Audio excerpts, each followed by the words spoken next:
Hello dear scholars. तो आप भी किसी भी देश में अगर घूमने जाते हैं तो वहां के नॉर्मल रेसिडेंट कहला सकते हैं। कैसे? उसी चीज को आज हम डिस्कस करने वाले हैं। तो साथियों, आपका स्वागत है इकोनॉमिक्स विद मोहन सर में।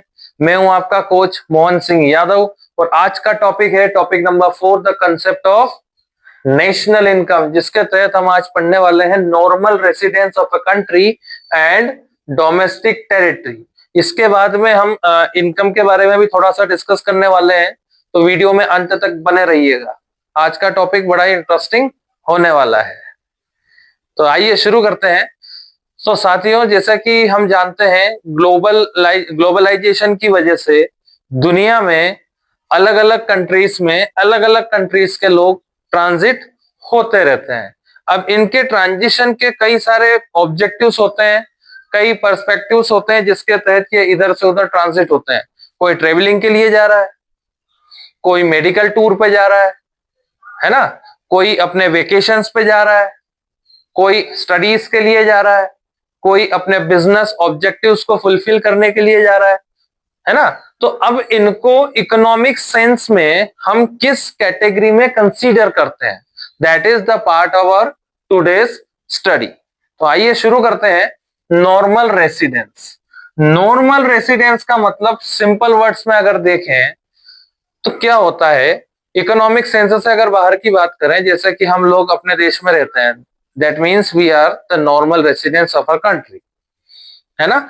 अब सवाल ये उठता है कि कोई बंदा भारत से निकलकर चाइना, रशिया या फिर यूएसए घूमने जाता है।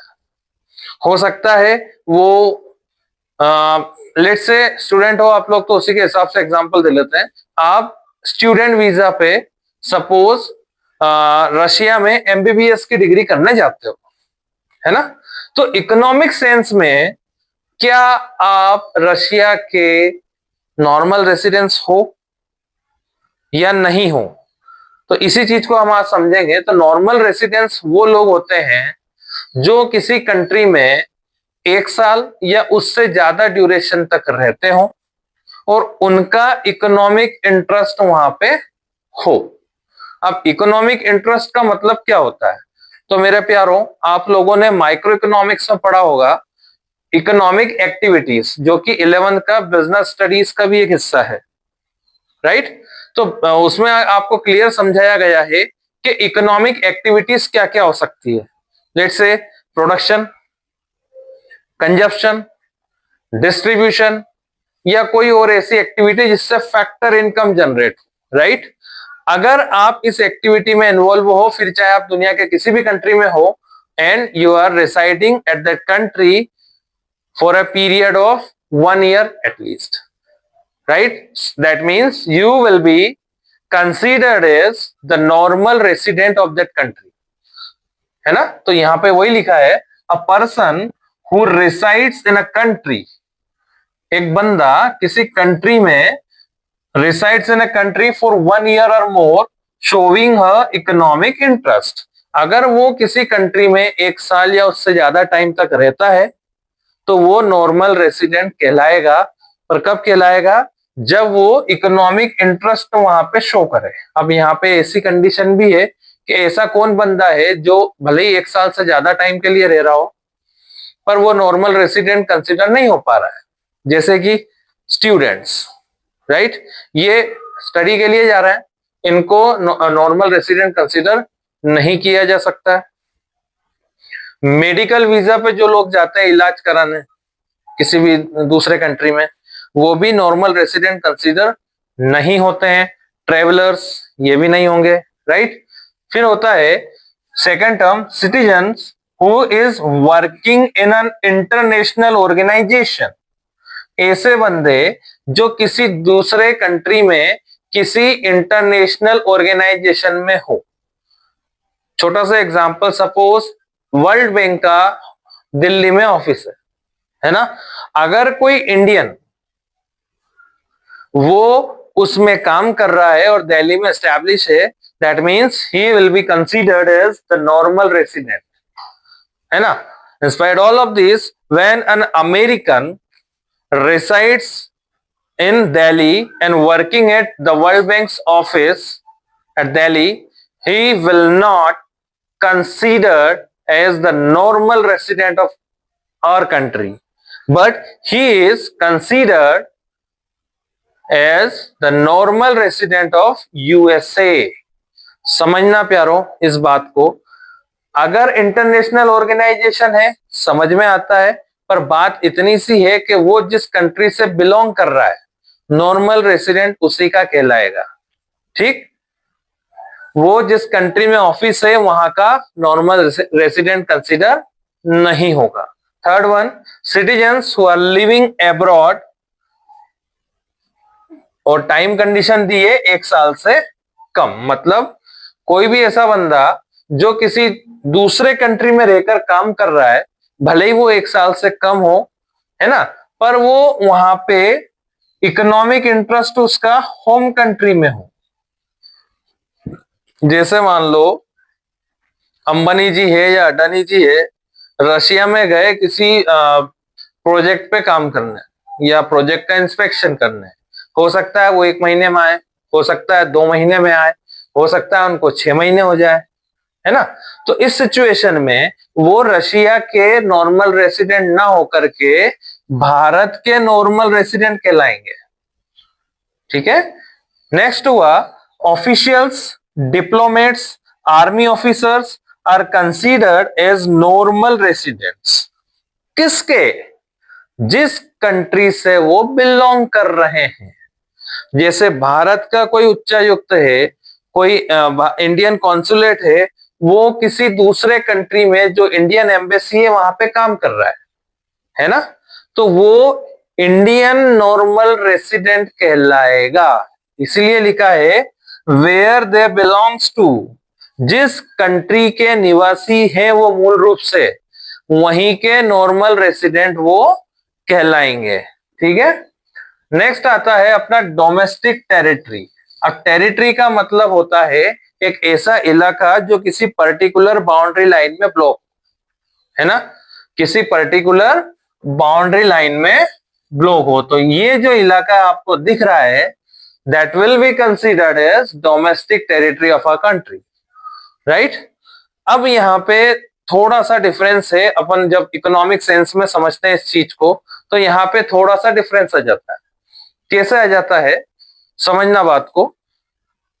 कोई इंडियन वेसल है, जैसे अभी हॉर्मुज में कई सारे हिंदुस्तानी जहाज अटके पड़े थे, कोई आ रहा है कोई जा रहा है, सारे ट्रांजिट हो रहे हैं, है ना।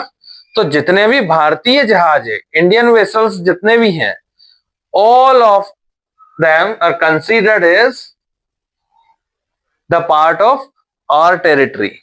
मतलब क्या है, डोमेस्टिक टेरिटरी में वो सारी चीजें कंसीडर होती हैं इकोनॉमिक सेंस में। मैं किसी और सेंस की बात नहीं कर रहा हूं, ठीक है। इकोनॉमिक सेंस में हम अगर बात करते हैं तो हिंदुस्तानी मूल का, चाहे वो दुनिया के किसी भी कोने में हो, वो इंडियन टेरिटरी का हिस्सा होता है। जैसे अपने जहाज, कौन से जहाज, एरोप्लेन्स, जो कि इंटरनेशनल फ्लाइट्स के थ्रू इधर से उधर ट्रांजिट होते हैं, भले ही वो दुनिया के किसी भी कोने में चले जाएं, वो अपना ही हिस्सा कहलाएंगे। ठीक है। तो यहाँ पे लिखा है geographical territory which is controlled by a government. एक ऐसी territory which is controlled by a government, किसी सरकार के कंट्रोल में हो, एक बात। दूसरी बात, goods and services and capital can circulate freely with in the territory. मतलब क्या है, अपनी टेरिटरी में गुड्स और सर्विसेज फ्रीली ट्रांजिट होते हैं, इनके बीच में फ्रीली ट्रेड भी होता है। मतलब सीधा और साफ है कि गुड्स या सर्विसेज या फिर कैपिटल, मतलब अपनी पूंजी, अपने लोग, अपना सामान, बिना किसी रोक टोक के, बिना किसी टेंशन के अपनी टेरिटरी में फ्रीली सर्कुलेट हो सकता है। Next one, it includes land, waters and air space. मतलब इसमें क्या क्या इंक्लूड होता है, जमीन, हवा और पानी। मतलब अपनी एक स्पेसिफिक एयर स्पेस है जहां पे फ्रीली हम सर्कुलेट कर सकते हैं चीजों को। अपनी एक जमीन है फिक्स, जैसा कि मैंने बताया आपको कि भाई एक स्पेसिफिक बाउंड्री लाइन है, वहां पे हम अपनी चीजों को फ्रीली सर्कुलेट कर सकते हैं, कोई बंदा उसमें रोक टोक नहीं लगा सकता। दूसरा हो गया वाटरवे या पानी, है ना, इसमें भी हम इजीली अपनी चीजों को सर्कुलेट कर सकते हैं। ठीक है, नेक्स्ट आता है अपना all vessels and aircrafts operated by residents of a country. Simple सी बात है, अपने रेसिडेंट्स के थ्रू जो भी चीजें दुनिया में सर्कुलेट हो रही हैं, that all are part of our territory. Understood? Next, embassies and consulates. देखो भाई, इंटरनेशनल रिलेशंस हर कंट्री के किसी ना किसी कंट्री से होते रहते हैं, समझ में आता है। इंडिया में कई तरीके की एम्बेसीज हैं जो अलग अलग कंट्रीज की हैं, जो कि स्टैब्लिश है दिल्ली में, अपने कैपिटल में, है ना। सेम इंडियन एम्बेसीज भी अलग अलग कंट्रीज में सेटल्ड है ना। तो वहां पे जो लोग काम कर रहे हैं या वो जो प्रॉपर्टी है वो इंडियन टेरिटरी में कंसीडर होती है। ठीक है, इसमें कंफ्यूज बिल्कुल नहीं होना है। जैसे कि कोई यूएस एम्बेसी या कोई चाइनीज एम्बेसी या रशियन एम्बेसी अपने कंट्री में एस्टैब्लिश है, that is not the part of our territory. Same किसी दूसरे कंट्री में अगर अपनी एम्बेसी है तो वो अपना हिस्सा है, ना कि उस कंट्री का, भले ही वो उसकी जमीन पे हो। ठीक है, छोटा सा डिफरेंस है, कोई बड़ा भारी मुद्दा नहीं है। इसको दूसरे वर्ड्स में बोलते हैं, it refers to the area of operations. It refers to the area of operations where goods, capital and individuals can circulate freely in order to serve our economic interest। समझ में आया मेरे प्यारों? सिंपल सी बात, दुनिया में कहीं भी हो, अपना गुड, अपनी सर्विस, अपना कैपिटल अगर फ्रीली सर्कुलेट हो रहा है, इसी जगह को हम बोलते हैं अपनी टेरिटरी, अपना साम्राज्य, है ना। चलिए बढ़ते हैं अपना नेक्स्ट टॉपिक की ओर, जो है अपना factor income and transfer income. तो मेरे प्यारों, जब हम नेशनल इनकम को कैलकुलेट करने जाएंगे तो उसमें ये एक बड़ा ही क्रूशियल फैक्टर अपने पास आएगा। और न्यूमेरिकल्स में हमको ये रिकॉग्नाइज करना पड़ेगा कि भाई किसको हम इंक्लूड करें या किसको एक्सक्लूड करें। तो हमें वहां पे छोटा सा डिफरेंस समझना पड़ेगा कि किस पर्टिकुलर को हमें इंक्लूड करना है या किस पर्टिकुलर को हमें एक्सक्लूड करना है। तो यहाँ पे हमको समझना है कि जब कैलकुलेटिंग करते हैं हम नेशनल इनकम की, तो उसमें केवल फैक्टर इनकम्स को ही कंसीडर किया जाता है, ट्रांसफर इनकम को कंसीडर नहीं किया जा सकता है। कैसे, तो समझते हैं। तो फैक्टर इनकम क्या होती है? तो फैक्टर इनकम मेरे प्यारों वो इनकम होती है जो मेहनत से कमाई गई हो। सिंपल सी बात है ना। आप लोगों ने सर्कुलर फ्लो ऑफ इनकम जो है अपना पिछला वीडियो, उसमें आप देखना, आपको कोई कंफ्यूजन हो तो वो पूरा क्लियर हो जाएगा। उसमें मैंने आपको क्लियर बताया है कि भाई जो फैक्टर इनकम जनरेट होती है वो किस बेस पे होती है ना। तो फैक्टर इनकम जनरेट होती है फैक्टर सर्विसेज प्रोवाइड करने पे। किस पे होती है? फैक्टर सर्विसेज प्रोवाइड करने पे। क्या करते हैं हाउस होल्ड? अपनी फैक्टर सर्विसेज फर्म्स को देते हैं, बदले में उनको फैक्टर पेमेंट मिलता है ना। तो उसी को हम बोलते हैं फैक्टर इनकम। ठीक है, तो क्या है? It is considered as a reward against the rendering of factors of production. Factors of production आपको मैंने बताया था, फैक्टर्स ऑफ प्रोडक्शन क्या है?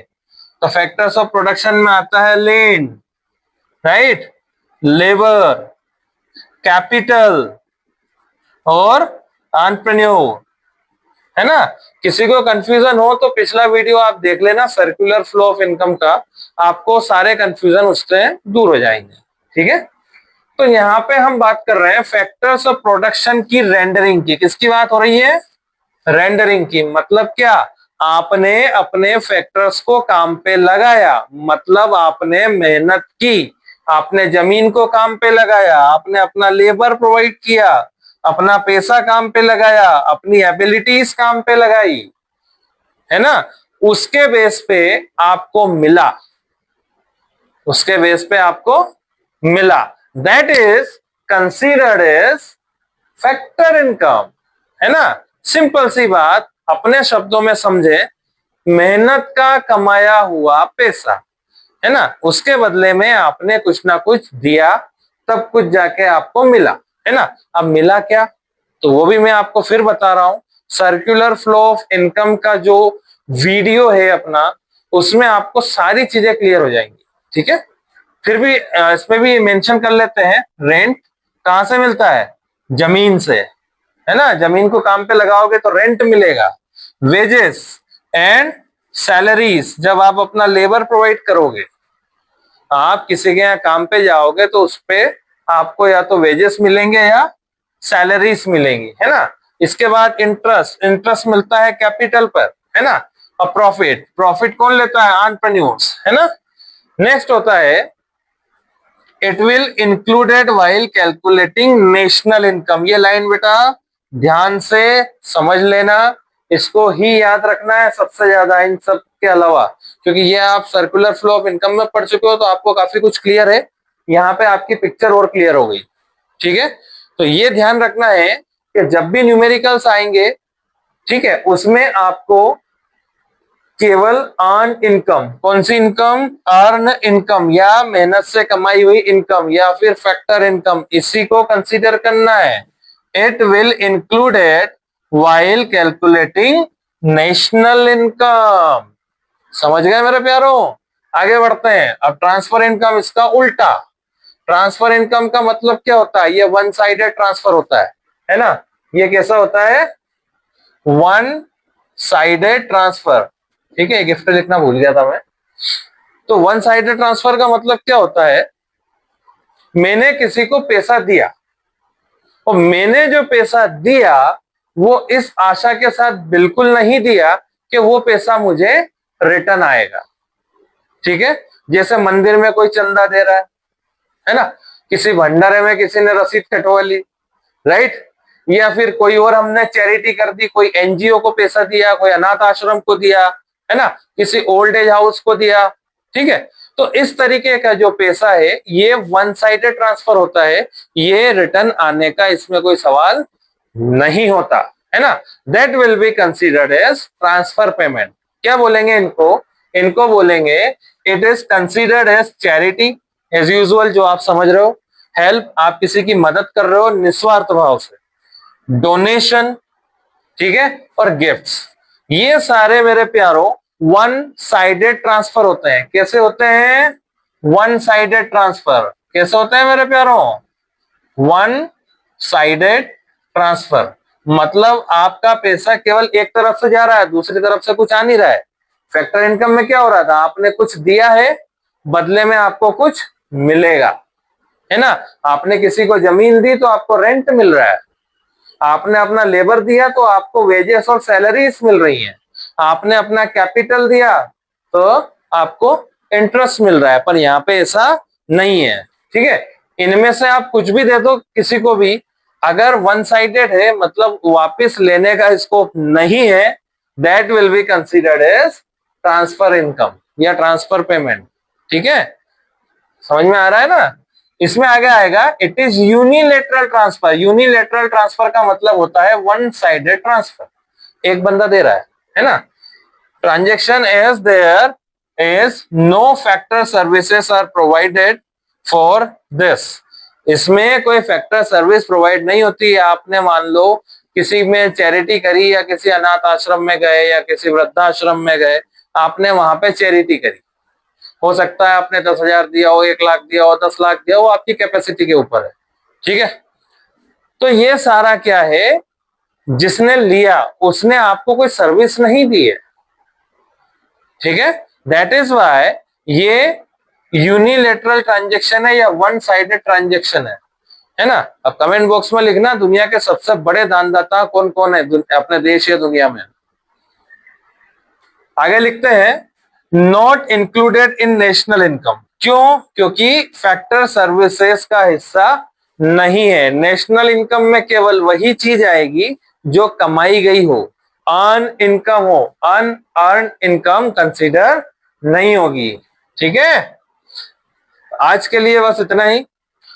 इन टॉपिक्स में कोई कंफ्यूजन हो कमेंट बॉक्स में आप बेझिझक लिख सकते हैं।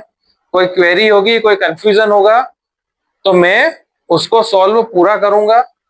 ठीक है, साथ ही साथ इस चैनल को लाइक, शेयर और सब्सक्राइब करते रहें, अपना प्यार मुझे देते रहें तो मेरा भी मोराल बढ़ेगा और मैं कुछ और अच्छा आपके लिए लाता रहूंगा। चैनल पे बने रहने के लिए धन्यवाद।